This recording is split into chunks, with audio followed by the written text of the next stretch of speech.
had dove. I already was in it. Yeah, I had already divin.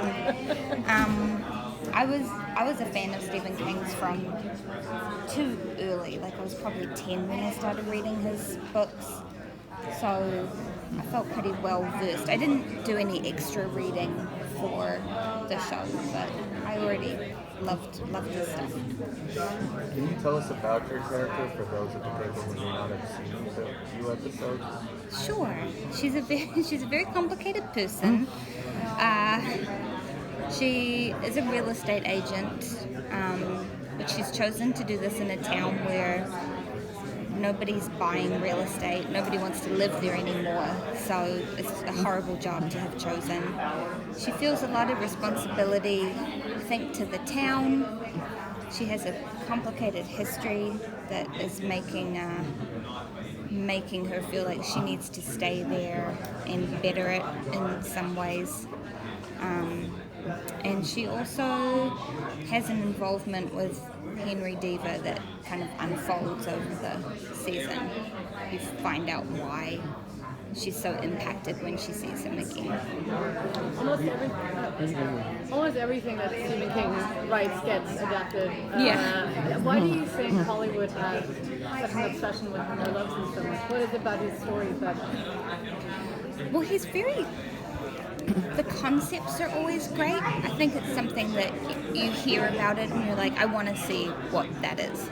It's a, really smart, creepy, sort of visceral horror or thriller story. And he's very, very good at creating those stories. But I think the reason his work has stood the test of time and so many great actors want to be involved and people want to keep adapting it is the characters. The characters are so strong and interesting and there's so much to play, and that's the thing. When you look back at his body of work, the adaptations, I remember the performances and I remember the characters, and often a lot of the female characters, which is a pretty wonderful, Annie Wilkes and Carrie and so many iconic women. And I think that's part of it. What did you find so strong and interesting about your character? I really like the idea of somebody who's developed a set of coping mechanisms that are just not working, but she just keeps doing it. She keeps waking up every day and making the same choices and behaving like it's working out when if all the evidence points to no, it's not. And I was just kind of fascinated to investigate that person. Episode 3 is particularly a big one for your character. How much of that backstory did you actually know when you took the role? Hey, how are you? Yeah, I miss you. How are you? Oh, yeah. Good luck. Sorry, Episode 3 is a particularly big one for your character. Oh, yeah. How much of that backstory, without going into too much, did you know before you took the role, and how much of it was discovering it in that actual script? Well, because the first couple of episodes are kind of light on Molly, she's just kind of a mysterious presence, and you're like, what's up with her? She's very weird. So they explained all of episode 3 to me before I took it, because I definitely was interested, but I also was kind of like, I just needed to know a little bit more. So I knew all of that, and then I was like, that sounds great. Yeah. You've worked with Peter Jackson and the Duplass brothers, a group of people like that. What I want to ask you is, as an actress, are the navigational hazards more complex when you're in an environment with a really deeply authored work? The idea that this is very much defined by Stephen King's vision. Does this feel very deeply authored, and is it similar in a way to how you have to navigate the specifics of the Duplasses or a Peter Jackson, or an environment where a writer has a particularly loud voice?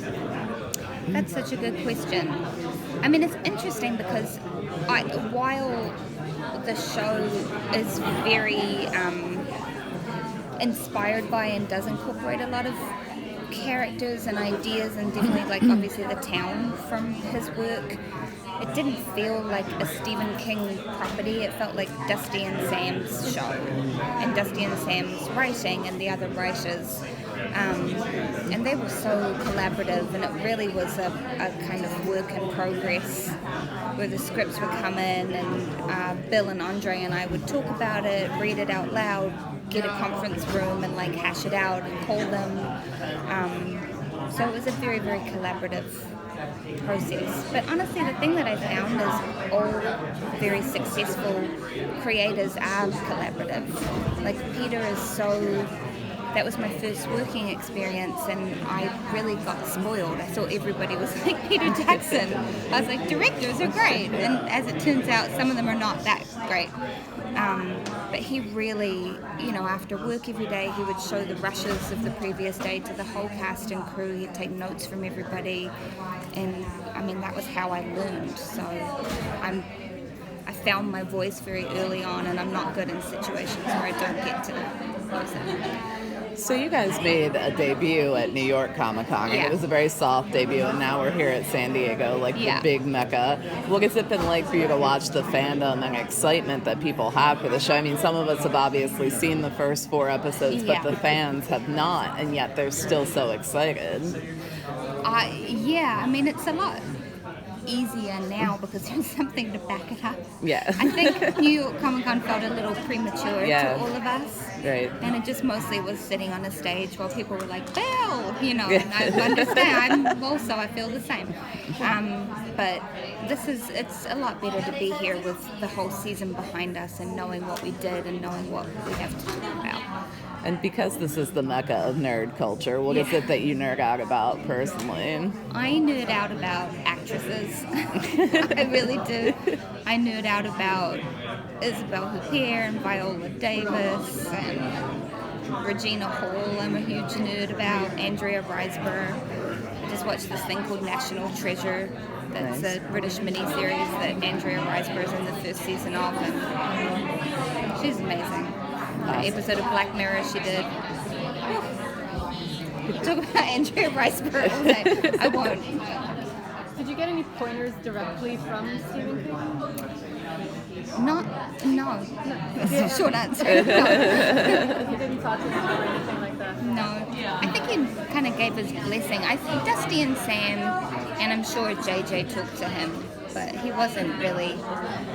I'm not going to be like, can I call Stephen King about this? If he wants to be there, he'll be there.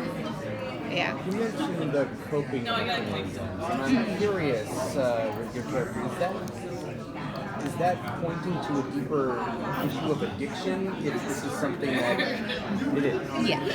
I think that she doesn't feel like she has an addiction, but if you're taking something every day in order to get through the day, then you're addicted, And she's very defensive about it, but at the same time she's living in this kind of shameful place where she has a teenage drug dealer who she has to seek out at his high school. It's not ideal. There's a better way to deal with it, Guys, thank you. Okay, bye.